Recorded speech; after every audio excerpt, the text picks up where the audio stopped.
here we go. I'm not Fabrizio Romano. I'm Sonny That Sports Guy. And of course, we are back again for another match day preview because, of course, the Premier League is back. It's been a while, 2 weeks out. The international break's come and gone. We had the YouTube Sidemen versus the All Stars. But finally, the Premier League is back. We've got an esteemed panel. I'm going to start welcoming them in one by one. So let's see who the first guest is. Of course, the man himself, Hardeep, HD Man United stand, or HD United stand, I should say. How you doing, son? You know what, Simon? It's been a while since we've been on a stream together, and I'm actually looking forward to this once again. Game week 5 of the Premier League season. What's going to cook this Premier League season? That remains a question. Of course, we can't wait. I mean, Hardeep said it right there. We're here to cook, and make sure you check out Proper Things Kitchen, who sponsor our great channel. So make sure you check them out. But welcome, Hardeep. Let's see who's next through the Elimination Chamber. It's Manny, of course, the man, the myth, the legend. How you doing, Manny? All good, son. All good.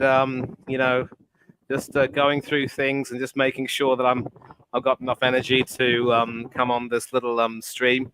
It is kind of good to have club football back again, but unlike a majority of people, I do love international football, and just want to say a huge shout out as well to a really good friend of mine and his channel, Craig Beasley, with Up the Cherries in All Departments. We do some terrific content together.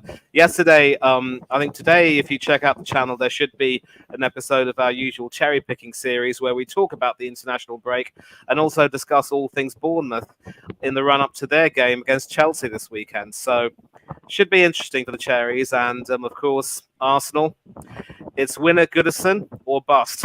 Our season will be over if we don't win there. Interesting take. We'll get into that later, but thank you, Manny, for joining us. Who's next through the Elimination Chamber? It's, of course, the man whose channel is based on, let's be honest, Orest Talks Football. How's it going, mate? Yeah, big up, man, big up. It's been a while, but yeah, Sonny is host, so big up to you, Sonny. Big up the panel, and yeah, let's get into it, man. Let's get into it. He's raring to go, but we've still got one more member who will be joining us, and that is Rocky. He ain't Rocky Balboa. It's the man himself, Rocky. How's it going, mate? You're on mute.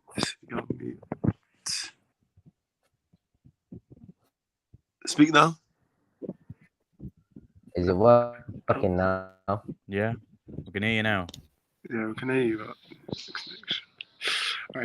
Either way, we'll wait for Rocky to come back in, but let's just get straight into it, people. No waffling. The Premier League's back. First game this weekend, of course, is Wolves at home to Liverpool. The early kickoff is going to be a big game. Of course, both teams need the win. Wolves obviously are going to be in a relegation battle this season. Liverpool looks like top 4, maybe even the league for some Reds who are, getting a very enthusiastic after their performances in the last couple of weeks. But I'm going to go straight to Oris on this one. Wolves-Liverpool. What are your thoughts on this game?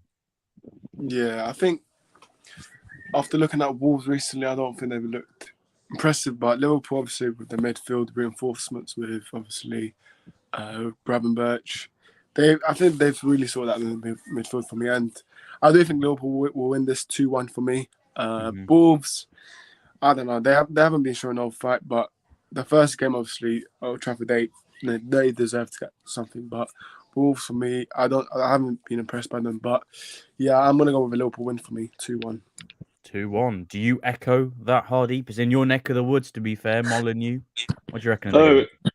It is absolutely. I mean, considering that I'm actually a United fan and live in Wolves, I want Liverpool to lose so much. But overall, I think Liverpool will win this game comfortably. Wolves have been so diabolical this season, and it's inevitable that they will probably get relegated. But who knows when it comes to the end of the season, will they actually pick up points?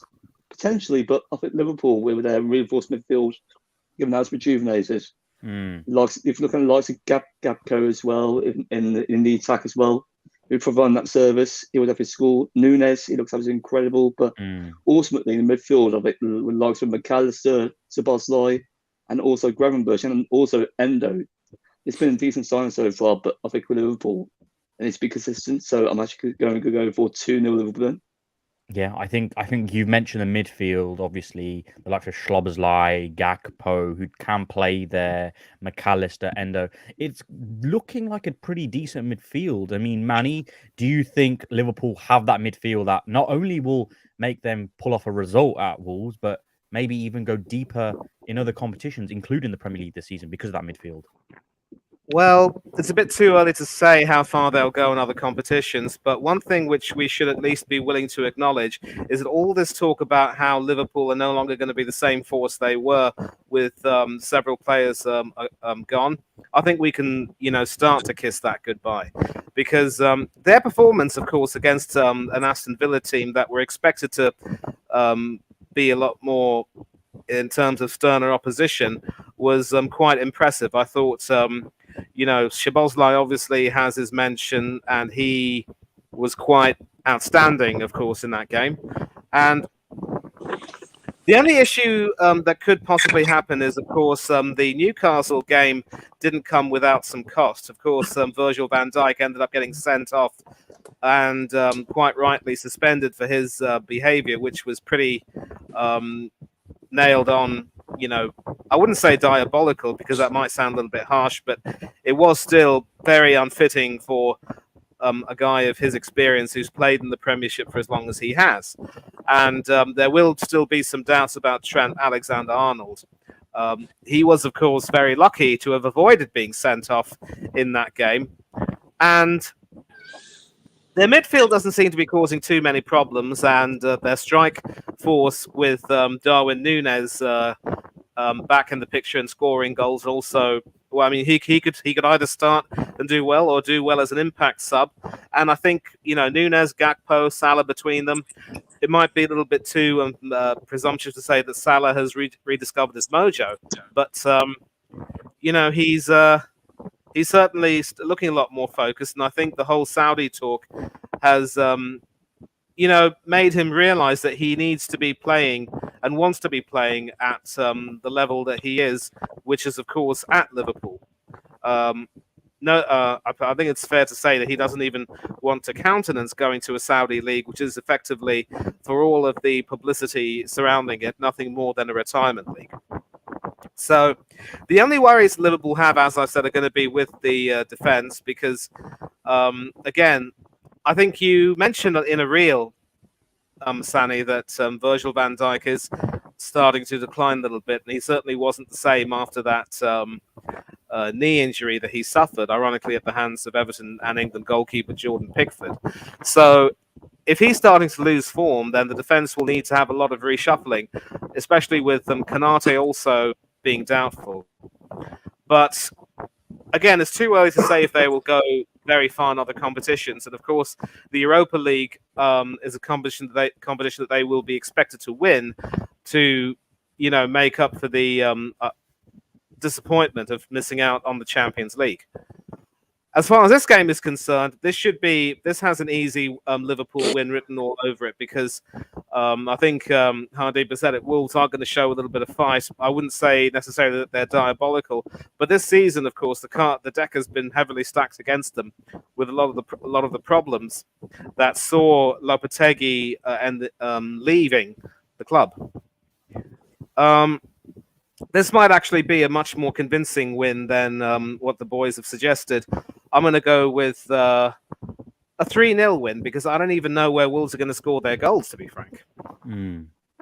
That is very, very ruthless there from Manny. He didn't even give Wolves a chance even on target, even with the defensive frailties that Liverpool have, which goes to show how poor Wolves have been in the transfer market, where they don't really have goals in their team. Cunha is a good player, but will he be that consistent goal scorer to get you goals? I don't think so. And I'm going to come straight to Rocky with this question. I mean, Manny alluded to their defense.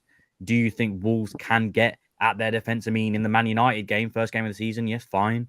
It's the first game of the season, so you don't want to take too much from it. But they were slicing Manchester United open very nicely and getting at their defense. Do you think Wolves can do the same against Liverpool? Not as well against Man United, but I reckon they do have a few chances with a few of their players, like Hangry Chan. If I said his name right, I'm not sure. A good player. But I do enjoy watching him. I did enjoy watching him. He was very good. But I don't see many chances coming from the Wolves side, to be honest. And on that, what do you think the score will be then as a result? If you don't think there are going to be that many chances, do you think it's going to be a clean sheet win for Liverpool? No, I reckon 3-1 to Liverpool. 3-1. I reckon well, there you have it. There you have it. Yeah. Well, there you have it. I think it's going to be an exciting game for Liverpool away from home. This is what they live for, really. A team that doesn't look like they have any confidence, void of any ideas as well going forward. This is a perfect game for Liverpool, and I think they're going to be doing very well in this game. But that's the early kickoff. There are other games taking place on the Saturday.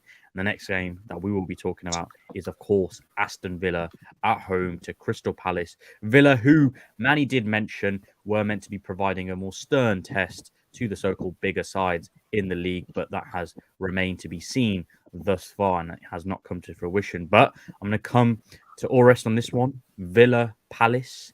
What are your thoughts on this game? Do you think Palace can go to Villa Park and get a result? Because they have looked all right this season thus far, Palace. Yeah, I think Palace they've looked all right, but Villa, I think when Emery, like the way that Villa Park has been this season, I think it's been really. So I don't see Palace getting anything, but I wouldn't be surprised if they can get a draw. But I do think because of if I'm looking at two teams, I'll probably back Villa to win this. But I'm gonna go with Villa to win this. It will be a tight game. I'm gonna go with a 3-2 Palace win. Sorry, 3-2 Villa win, but it'll be tight, very tight. I was going to say, Horace, you're talking about Villa's home record and how well they're going to be doing, and then you're going to shock us all with a Palace 3-2 away win. But that would be something if they did go to Villa Park and pull it off. And I'm going to go to Hardy with the next question, and then move on to the next game. But Hardy, do you think a player of Anderson, for example, at Crystal Palace has the makings to go to a bigger team? Because with all due respect to Crystal Palace, I think there's always a ceiling for clubs like Palace where a player that shows a lot of promise can only achieve so much before they go to another club. Zaha is a prime example at Crystal Palace, who for many years was touted as leaving Crystal Palace. He never got the move, but eventually he's gone to Galatasaray, which I think is a great move for him. He's in the Champions League as well. Do you think Anderson can emulate Zaha in that way?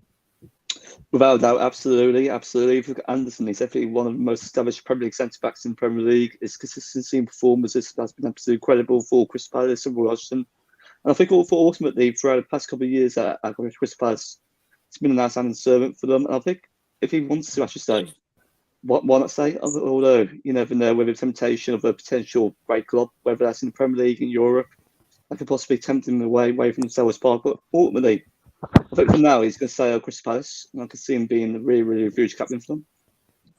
That's a very, very interesting shout. I mean, I think last season he was one of their best. I think he was their best centre back, to be honest. He was very underrated. This season he started very well, got that goal away at Brentford as well. I think he has the makings of a top centre back. So that will be interesting to see. But what do you think of the scoreline, Hardeep, before we move to the next game? I think ultimately this game between Aston Villa and Palace is going to be a very important game. I could see it being a very, very tight game between both sides. If you look at Villa as well, having lost their last game, I mean, they will be really full of retribution, determination to win. And I think with Palace as well, they'll likewise have that same mindset, despite being quite inconsistent recently. And I think with Palace, if they could get a draw, that'd be really crucial for the season. But for Villa to get 3 points, that's a bit of mentality for Unai Emery's side. I could see Villa winning by 2-1, and I think Kamara could potentially be a really influential player for Villa as well. I think if he's actually could look at midfield with his ball ability, physicality, his leadership and mentality, he will definitely revolutionise that transition point of view. And I think with Villa, they will definitely win by 2-1. Yeah, I think that's a fair take, to be fair. And I think, speaking of Kamara, is a very integral piece for them. And speaking of integral piece, I think there's a player for Fulham who's very integral to them as well. Who, those talks of, Bayern Munich, for example, would he go? Would he stay? As we know, he's still at Fulham, and that is João Palhinha. He's playing at home for Fulham against Luton, the team that many people out there don't think he's going to get many points. I mean, I'm going to come to Rocky on this one. Fulham, Luton, how do you see this game going? To be honest, I've not watched a single game of Luton or Fulham, to be honest. I think that's the one Prem game I haven't watched yet. But I think probably Fulham, because they've been in the Prem once or twice in the last few years. So I reckon a bit more experience would be better for Fulham than a new experienced Luton. Yeah, I think that's a fair take. 2-1 Fulham. 2-1 Fulham. I think that's a fair take. I mean, Fulham look like they've got a lack of goals, I'd say, to some degree. I think losing Mitrovic and signing Raul Jimenez, I don't think was the best signing, in my opinion. Raul Jimenez is a player that came off an awful head injury. I don't think he's been the same ever since. But at home, I think they'll be all right. And I'm going to come to Manny with the next question before we move on to the next game, and that is Luton Town. Could they potentially be on course to exceeding and breaking that unwanted record that Derby County had in the 07-08 season of having the least amount of points, which I believe was 14 points? Do you think Luton can go one worse than that? I don't think so, because look, again, it's going to be very early to make judgment on these teams because not too many games have been played, and we've actually seen quite a good deal of fight from Luton, and they have made some decent purchases in the transfer market. Maybe not necessarily the world-beating purchases that one would expect. I mean, I do rate Tim Krul as a decent backup goalkeeper, and it shouldn't be too long before he gets to play, maybe even ahead of Kaminsky, who was at fault for one of the goals against West Ham. And they could actually have pulled off a shock draw there, if not a win. And we can't be too harsh on them. I personally do believe that there is going to be a time when they do start to get things together. A lot of us, mind you, were predicting that Burnley would do more than enough to be able to survive because, you know, we've enjoyed the football that Vincent Kompany's side have played. But so far, whenever they've played, they've lost quite convincingly, and their defensive strength, much vaunted, hasn't really materialized. So it is going to be too early to say. I do believe that, you know, from the evidence that I've seen, that there is enough fight in Luton, and I think we could see them actually do a little bit well if they just make a few smarter purchases in the January market and get some more players in. We could see them upset a few odds. I'm not necessarily saying that they will stay up, but I do think they will, you know, put up more of a fight than what many of us expected. And so maybe not against Fulham now, because it's going to be a bit of a slog against this established team, but it won't be as big a win as people are predicting, because Fulham, of course, have had their problems. You've spoken about Jimenez, who hasn't exactly hit the ground running. And you know, this is the type of game where Fulham could be under pressure, but they should have enough about them to be able to win. So I'm going to go for a somewhat tight Fulham win. I'll say to the tune of 2-1. And my prediction for the Villa Palace game will be a 3-1 win. No clean sheet for Emi Martinez, but definitely a convincing win at Villa Park given their record. And after their performance against Liverpool, they're going to want to have a response. No questions asked. Of course. And of course, moving from London all the way to the northwest, Manchester, it's a bit of a sleeper game for a 3:00 kickoff. I mean, normally these sort of games have a lot more hype, especially with the narratives running around. For example, Brighton went to Manchester United last season. First game of the season, what happened? Brighton won on Eric Ten Hag's debut as Manchester United manager. Of course, Brighton this season have had some very interesting results. They had that unbelievable win over Newcastle, but then, you know, a couple of weeks before that, they lost at home to West Ham. They're definitely a side that you want to watch out for. Eric Ten Hag and Manchester United are going through an awful patch at the moment in terms of PR, results on the pitch, incidents off it, club statements occurring, more than away league victories this year. It's not very good at the moment, Manchester United. But I'm going to come straight to those two Reds on the stream right now. I'm going to go to Hardeep first, and Norris. Hardeep, thoughts on this game, because this, in my opinion, is a very hard game for Manchester United. No, you could argue that it's actually much more harder than our first game last season as well. I mean, if you look at Brighton as well, they're in really, really good form at the moment, whereas us, we're actually enduring a really, really bad slump at the moment. If Eric Ten Hag wants to win this game, he has to think about the physicality and mentality in midfield. Even though with Amrabat being out, we've got to think about the right balance with the likes of Eriksen, Casemiro, Bruno.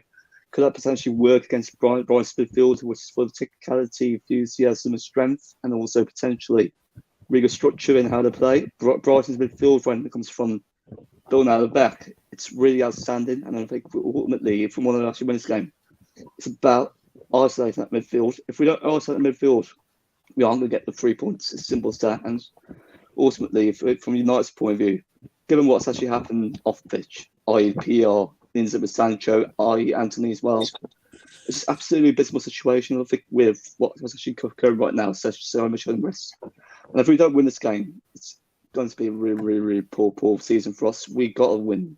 And if we don't, it's going to be another really, really bad season. I could see it being a 3-1 win to United. However, don't underrate Brighton from an actual emphasis point of view. If you look at how they actually play from a technical point of view, they play one of the most expansive footballs in league history, and ultimately currently one of the best teams in Europe at the moment. Although there's also one negative as well. Away from home in the past five to six Premier League fixtures, they've actually conceded over 13 goals as well, and only scored around 10. So that's a really interesting stat. If we can actually exploit that, and if we could become really clinical, just maybe using Hojlund as a really, really great attacking outlet, especially for his actual cameo appearance against Arsenal, he was absolutely fantastic as well. Yeah. I think If I can interrupt there, you are tape. You say 13 goals in the last 5 matches they've conceded. Let's just remember they conceded five of those 13 were in one game against Newcastle. So if you if you put context into it, it's not that much. But I get what you mean with the amount of goals they have conceded away from home. Don't do Hardeep like that, man. Don't do him like that. So Hardy, with another question, really, I mean, I know you mentioned Hojlund and the way Brighton have been away from home, but a lot of the time, Brighton do rely on teams pressing them in order for them to break those lines and get in behind those teams. And with the way Erik ten Hag might set up, do you think, or if someone to come to you with this question, do you think that Erik ten Hag is going to play into the hands of Brighton, or do you think he's going to play that sort of medium block to low block? That's interesting. You go first. Yeah, I mean, it's going to be tough, man. For me, I don't. The style of football that we've been playing at Old Trafford this season, I'm not really sure, man, because obviously we now know from today Martinez and Lindelof are both fit. I think I think for me, whenever we play highlight, I think it's risky, I know some teams do that and they're fine with it, but for us, I think defensively, we're poor with it. When it comes to highlight, we're very poor. And let's think about it. If we're going to play Highline tomorrow, Brighton will probably have, Ansu Fati debut, who's out the window as well. So it's going to be a bit risky to play against high-speed wingers. So I'm expecting it to be, I think we're going to I do think we'll have possession, but depends if we play Highline or not. But I'm hoping we get something. But listen, Hojlund debut goal, I'll be there, man. I'll be there. So tomorrow, hopefully we actually create chances, because I know United fans already get hyped up, but we need to, as we've seen previously, we did not create enough chances for our strikers. So I want to see chances. I want to see good crosses. So I'm hoping for a good game. I think it's going to be 2-1 United, but I'm hoping for a good game. Midfield, I'm worried about that because obviously Eriksen's starting. I thought if Amrabat was fit, then maybe, but because Eriksen, he makes the midfield a bit slow, so it's going to be tough, but hopefully 2-1 United for me. It's another win, in the words of Orist. Hardy also thinks the same. Before we move on to the next game, I just want to ask the rest of the panel, do you think Pellistri will play for Manchester United in this game, or do you think Erik ten Hag is going to revert to type and play a Bruno out on the right like he did a few times last season? I'm going to go to Hanno first, then Rocky, then Manny. So Hanno, do you think Pellistri starts for Manchester United tomorrow? Sorry, it's a tough one to call. I think it's definitely an option, and it depends what Sally wants to play. I think if he wants to play on the counter attack, he probably should start him because it would provide some pace down that right wing for United. But if he's just going to keep it simple and want to play Brighton face to face, almost like Newcastle tried and failed miserably, then he probably should start Bruno. I think that would be the better one. But the blueprint is set for Eriksen now. If he really watches the West Ham game, he should be able to beat this right hand side. That's a fair take, I think. I think it'd be interesting to see who he plays on either flank as well. There's a comment in the chats about, Marshall on the left, Rashford on the right. Can't really see that happening. But Rocky, what about you? Do you think Pellistri starts on the right? Hardy would love that. Um, I reckon the pressure. I think it's too much pressure for United. It's too big of a game. I reckon, although it's quite early in the season. I think they need to stay close to the title competitors, and I think putting a youngster there is not the best idea right now. It might not be the best idea, and potentially you might be right. But I'm going to go to Manny with the final, question on it with Pellistri. I mean, there was a winger at your club, Manny, who's now molded into one of the best in the league. Saka, he was a young winger. Do you think Pellistri should play tomorrow, and do you think he'll be able to cope with the pressure that Brighton, and especially the likes of Estupinian, will put on him in that game? Well, before I get to that, Stanley, I'd like to ask a question. Is Callum Ferguson going to be fit to play? Because I don't think he was available for the Republic of Ireland for the international break. Well, I bloody hope not. As a Manchester United fan, I bloody hope not. But He better not be. I think he won't be fit. And if I'm Brighton, I don't risk him for this sort of game. Like, what have you really got to lose? You'd rather keep your talisman there as opposed to getting him potentially injured. So we'll see. But yeah. Yeah. So the reason why I asked that particular question, Sani, is because it wouldn't surprise me if De Zerbi were to do the usual anything you can do, I can do better, and match Pellistri with Ferguson. And that particular clash could very well be a clash for the ages. But with Ferguson potentially not being risked for this game, as you've said, Hardy was you pretty much nailed it. Why would you want to risk him for a game of that sort of a game, especially when there may be some other battles worth fighting, and especially if you're not too certain about his fitness. So if Ferguson doesn't play, then that could very well end up dictating the entire strategy that you have. Because, of course, I do believe Ferguson did play at home against West Ham, but Moyes somehow was able to nullify that entire, formation that Brighton had. And Ward-Prowse, of course, had a really wonderful game. So I would say that United's best hope might very well be in trying to play an energetic youngster who can potentially take the game by the scruff of the neck and see if he can add a little bit more. I think we can all agree that as wonderful a player as Christian Eriksen has been and maybe still is, his best days are slowly but surely, getting over. And when you have a situation where you don't even know if he can really last... he could really pick up the pace given his heart problems, why would you even want to consider playing him? That would be an even bigger risk than playing someone like a Pellistri, I would say. So, if Ferguson isn't fit, then that could very well be the signal for Erik ten Hag to unleash someone like a Pellistri on Brighton. And let's get one thing straight. The Brighton side that beat you lot at Old Trafford last season and this Brighton side are chalk and cheese. There have, of course, been a lot of changes to the team in terms of personnel and also definitely management. So I would go so far to say that you shouldn't really look to focus too much on what happened last season and just try and go out without any fear and play a more exciting team. I've always rated Ten Hag tactically, but I think somehow I wouldn't go so far to say that he's necessarily lost the plot, but he seems to be, confused as to what he must do. But I think this is the time now when he needs to start throwing caution to the wind, maybe, and start taking a few chances. So briefly, and I know you want me to be brief, yes, I definitely would start Pellistri, and the biggest concern for me would be that defense of yours. Simple as that. Yeah.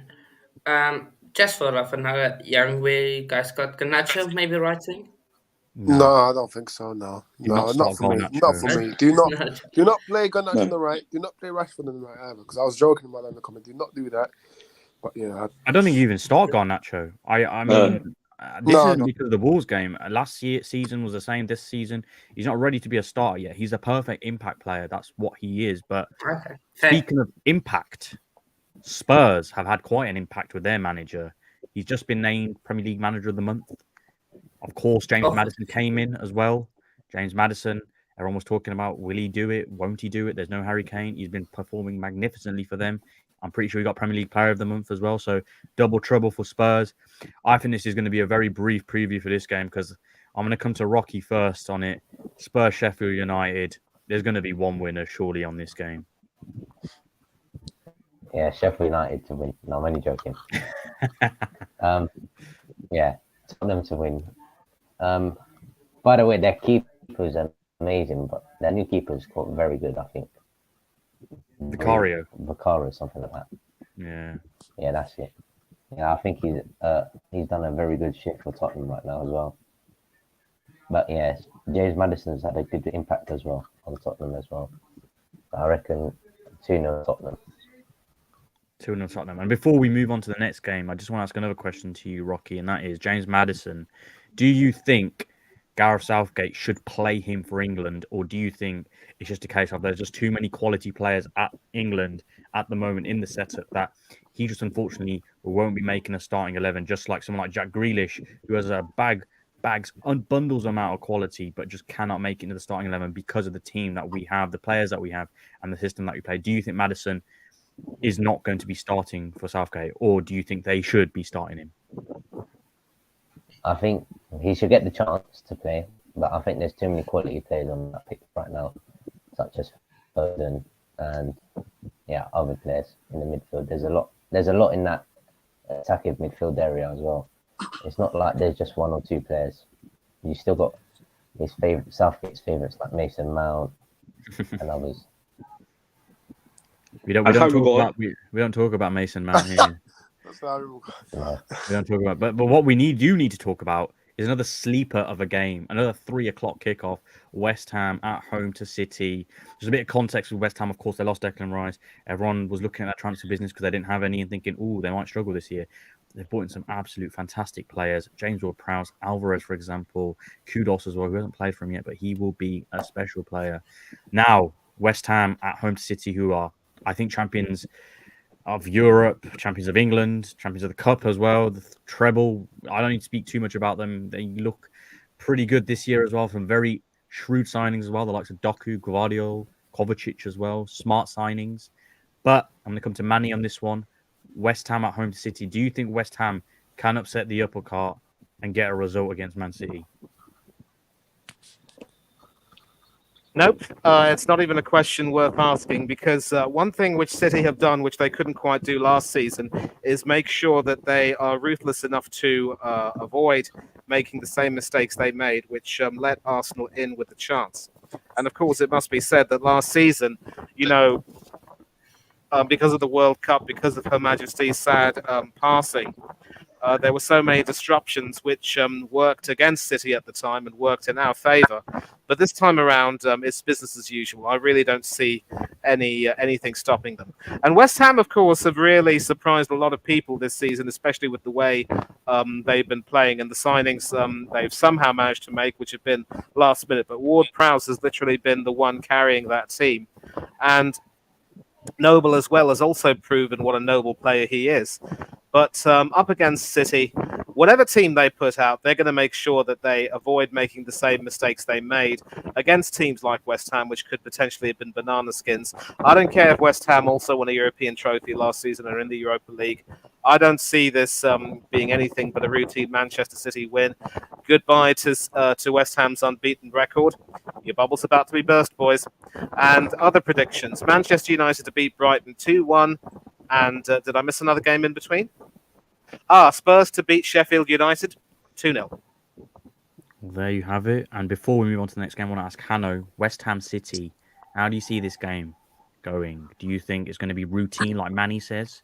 Or do you think West Ham can provide a bit of trouble to Manchester City?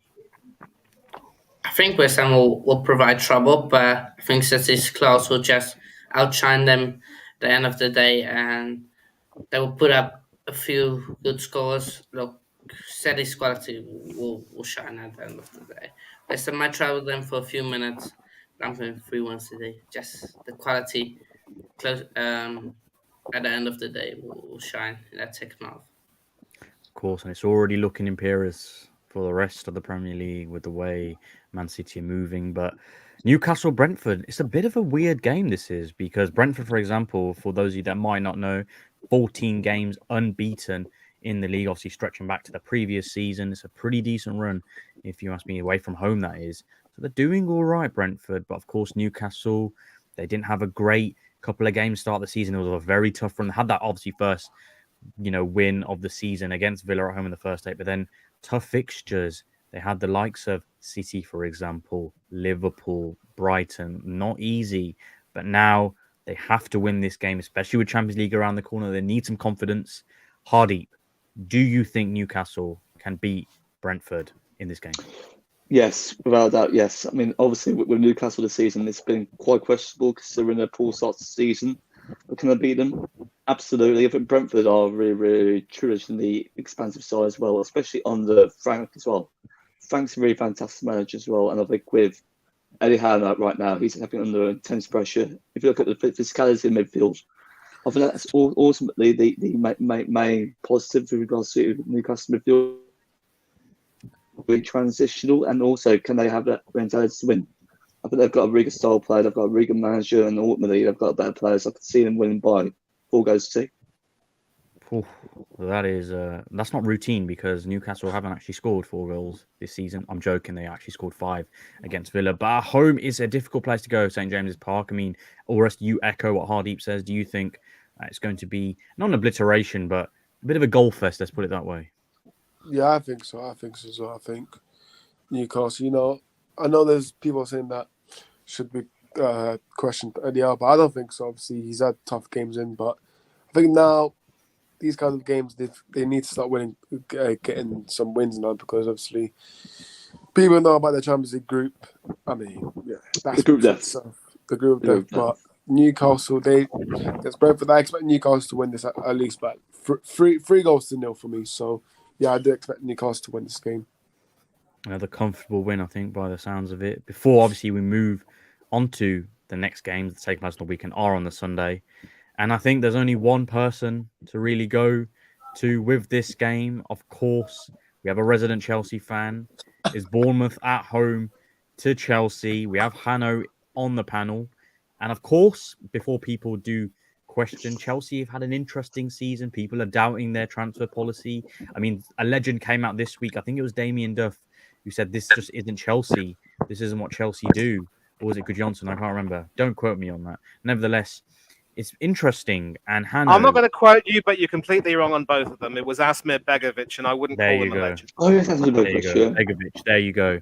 I was completely off it, but nevertheless, Begovic said it, which goes to show a lot if someone of Begovic, who isn't really a legend like Manny said at Stamford Bridge, is doing that. But anyway, back to Hanno, sorry.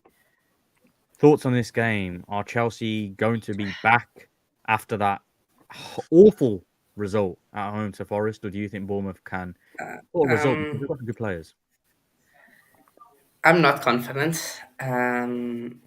Pochettino, 3 games in, this will got his favourites. Chilwell at left wing, back 4 with Liverpool at left back. Don't know what he's thinking. Jeez, it's hard to back this team after what we saw against Forest. And if we lose, this would be embarrassing because we did beat them under Frank Lampard last season at away from home, Bournemouth at home. We should be able to win, but because I don't back my team, I'm going to go with reverse psychology and a 1-0 Bournemouth one. That's very That's interesting. the word. Hanno. Not even backing your own team. Nah. Wow. I mean, Hanno, Yeah, let's go I'd like. question Yeah, go ahead. come on, Hardy. Hardy, go on. Sorry, Manny. So, obviously, in regards to Casado, do you think that's been quite an underwhelming signing for you guys so far, given what he has technically, tactically brought to the team so far? I think it's been a rough start. It's been thrown in. Hasn't really had time to bed in, which is a big problem. So Caicedo, give him a few more games. then it should be fine. Look, after this run and after the next international break, we've got an absolute tough run. We've got Spurs, City, and Newcastle 3 games in a row in November. So we've United got a as well. tough run. So United, okay, it's an easy game. If we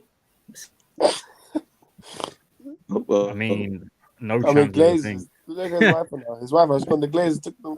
Yeah, but if I can just Yeah, actually make a bit of an observation here. I was actually having a slight preview for this particular game with my friend Craig Beasley from Up the Cherries and All Departments, who happens to be a Bournemouth fan. It is a Bournemouth fan channel. And we were discussing about the lack of leadership in the Chelsea team as well as the Bournemouth team, especially. Bournemouth should technically be a team that's right for the picking because apart from Neto, there doesn't really seem to be too many players who are able to really take the game by the scruff of the neck and really start to influence it. I think David Brooks coming back for Bournemouth could be a bit of a bonus for the Cherries, but apart from that, it's hard to see anyone else really stepping up too much to support Neto, who has made some good saves and played well, but has been quite unlucky in many ways. But Chelsea, I would say that the decision to hand the captaincy and the vice captaincy to Reece James and Ben Chilwell has been a dreadful decision. James is obviously injured. I just don't see either of those two being that type of authoritative figure who will really, drag the team and really encourage them to perform. And the loss of Mateo Kovacic to Manchester City has been a very big blow. So this is a game where we could see both teams struggle. I still think that Chelsea might just eke out a tight win. I'm going to go for maybe 2-1, but it's not going to be very pretty to watch. And this could probably be the game that will at least give Chelsea a bit of a kickstart to their season. But if they fail to win, then it's going to be a very long, hard slog. And I wouldn't be surprised if Poch doesn't last in his job beyond Christmas and the New Year if things go completely pear-shaped. I mean, he's talking about people losing their jobs. There's a manager in their next game, and I'm going to stick with Manny on this one as well. Sean Dyche, he's under a lot of pressure. There's new owners. Well, there's an ownership change, I'd say, taking place potentially at Everton. They've got a new stadium, obviously, in the works as well. Sean Dyche, is he potentially odds on to be sacked very, very soon? Because it's not looking good at the moment for Everton. They're struggling for goals. I know they got a result against Sheffield United, but it's going to be tricky this game at home to the Arsenal, who had that fantastic win against Manchester United. 2 questions here, Manny. Do you think Arsenal go there and put a performance on?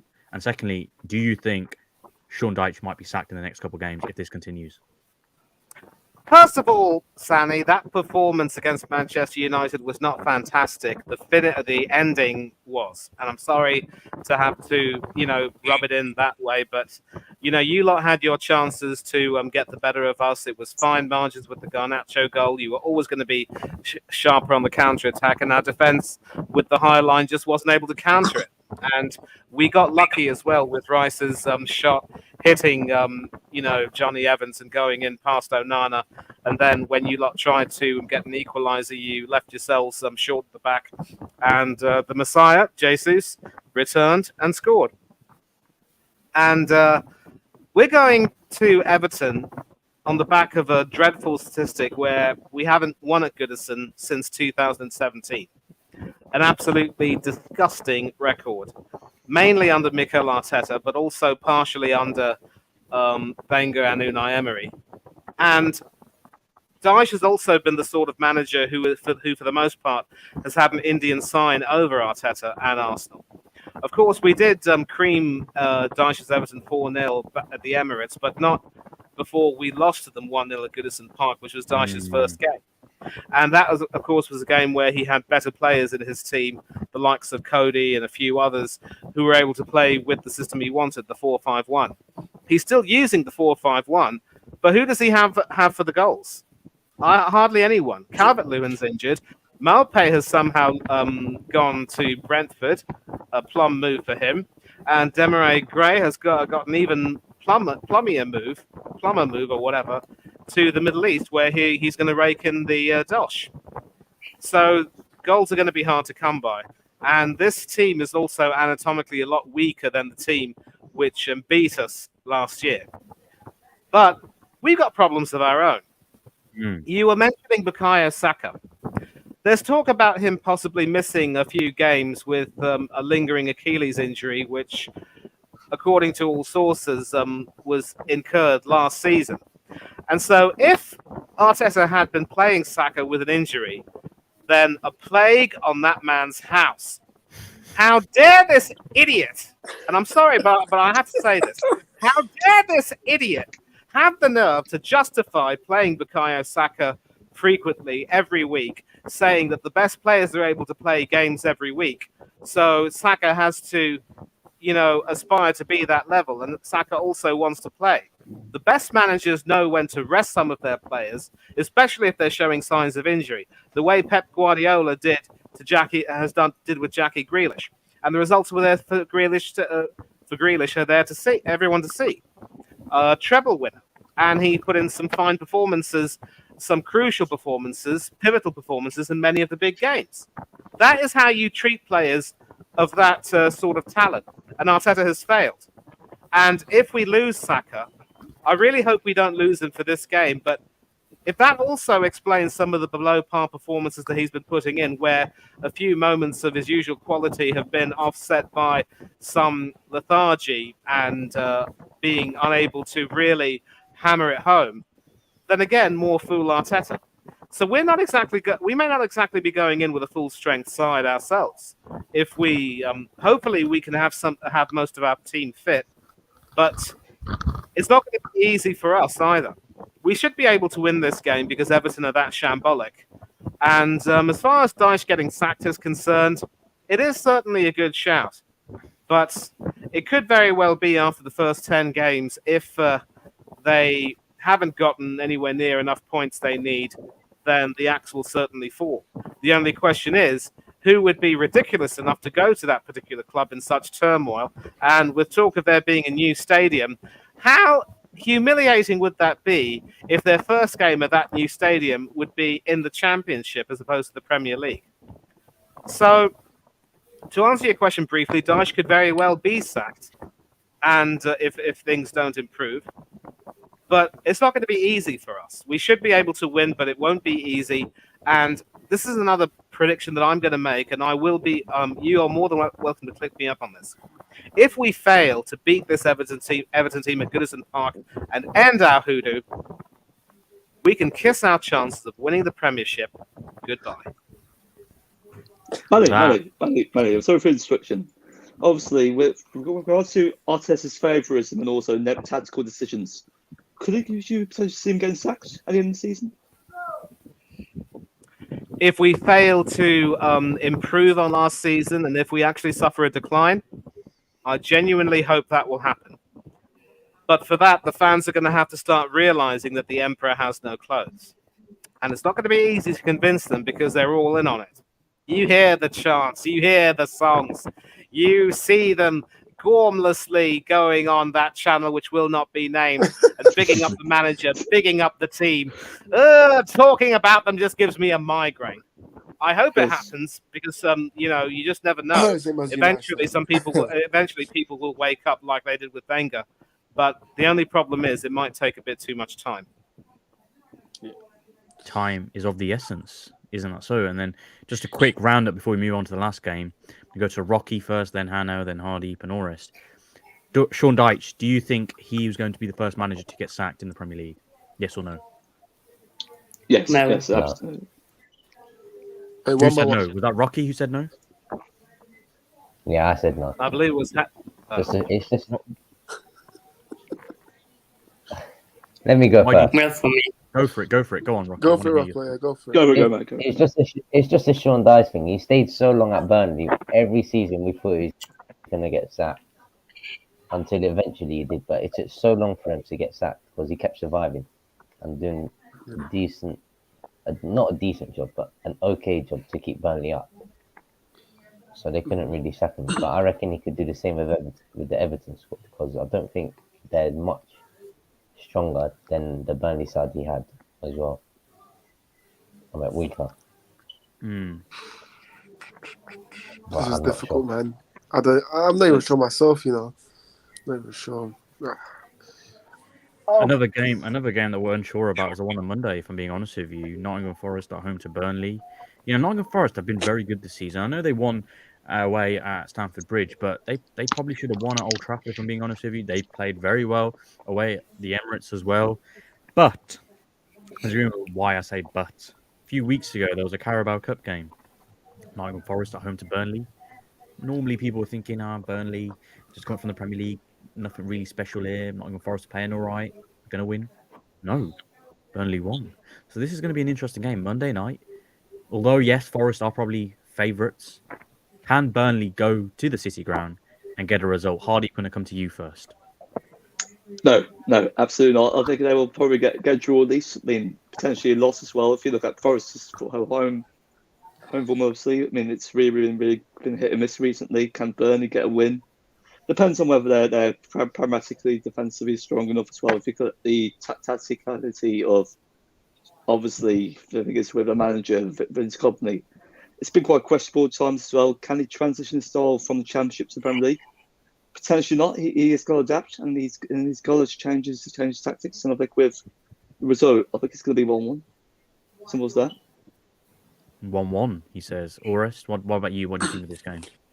Yeah, I think Forest are going to win this game. For me, I'm not being impressed by Burnley this season. I think Company. I think his style. He still thinks is the Championship man. So I'm not being very impressed by Company, but I do think Forest will win. I think former United player Alanga will score as well. So yeah, I do think it'll be 2-0 Forest win.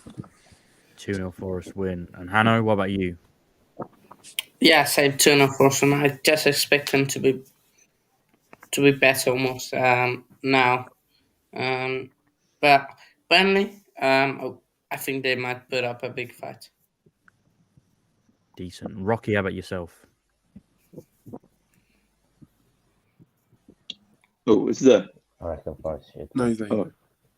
Oh. I'm enjoying the way that right now. And how about yourself, Okay. man? Yeah. I can't look beyond the Forest win. As I mentioned, Burnley have been a little bit disappointing so far, and the defensive frailties that they've shown in the Premiership have come back to really haunt them. And listen, it was a Carabao Cup game. I'm pretty certain Forest rested several of their first teamers and gave some of the fringe players a game. It's also a cup game. There's always going to be a few shots in the air, and this was just one of them. When it comes to the Premier League, I think the club have made it crystal clear that Premiership survival, not just survival, but staying comfortably in the Premier League is going to be their main aim this season. I seriously don't see them finishing in the top half of the table this time around. I had high hopes for them to do even better than they did last season, but they were unfounded. But this time around, against a Burnley team, lacking in any real confidence, lacking in any real defensive cohesion, I think Awani and company are just going to have a field day at the City ground. I'm going to sort of, I'm going to sort of bite my lip here and go for a 3-0 Forest win. Wow. 3-0. It's not looking good for another club that recently came up from the Championship in Burnley. People were giving Company in Burnley a lot of hopes, but has remained to be seen. But I think that's it for this week's preview, Game Week 5 preview. Let us know in the comments, people. I know there has been a Chelsea fan who's been dropping his predictions in the comments. Make sure to drop your predictions in the comments as well. Make sure to like, comment, share, subscribe. Keep doing what you guys are doing. You know where to follow everyone. You got Orest Talks Football. You got HD United Stan. Manny, you know where to follow him. Rocky, have you got your socials? No, I got nothing. He's got nothing, but he will get something soon. He's here for the vibes, though. That's what we like to see. And of course, Hanno, Coach's Corner, who has been doing some great content regarding the Rugby World Cup. But as always, make sure to like, comment, share, subscribe. And until next time, guys, peace.